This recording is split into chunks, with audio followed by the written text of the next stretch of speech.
السلام علیکم، S M news کے ساتھ میں ہوں سید مقدر رضا۔ خبروں کے سلسلے کو مزید آگے بڑھاتے ہوئے خبر شامل کرتے ہیں گوجرانوالہ سے۔ گوجرانوالہ میں پنجاب فوڈ اتھارٹی کا صحت دشمن عناصر کے خلاف کریک ڈاؤن جاری، 1 من سے زائد ملاوٹی کیچپ تلف کر کے مقدمہ درج کر لیا گیا ہے۔ اسی حوالے سے مزید بتائیں گے ہمارے نمائندے رفاقت علی۔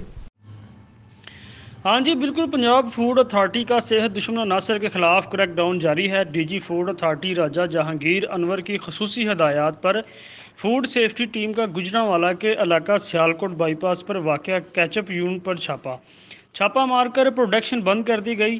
ڈی جی فوڈ اتھارٹی کے مطابق کیچپ میں ممنوعہ مضر صحت اسٹارچ کی ملاوٹ پائی گئی۔ ملاوٹی اشیاء تیار کرنے والے مصروف یونٹ کو بند کر کے مقدمہ درج کروا دیا گیا اور 1 من سے زائد ملاوٹی کیچپ موقع پر تلف کر دی گئی ہے۔ تفصیلات کے مطابق اسٹارچ، کیمیکلز اور کھلے رنگوں کی ملاوٹ صحت کے لیے انتہائی نقصان دہ ثابت ہوتی ہے۔ سپلائی کے لیے تیار کیچپ کو ضبط کر کے تلف کر دیا گیا ہے۔ راجہ جہانگیر انور نے کہا کہ ملاوٹ مافیا کو کسی بھی قسم کی کوئی رعایت نہیں دی جائے گی۔ ملاوٹ مافیا کا خاتمہ پنجاب فوڈ اتھارٹی کی اولین ترجیح ہے۔ معیاری خوراک کی فراہمی میں رکاوٹ بننے والے عناصر کے خلاف کارروائیاں مسلسل جاری ہیں۔ جی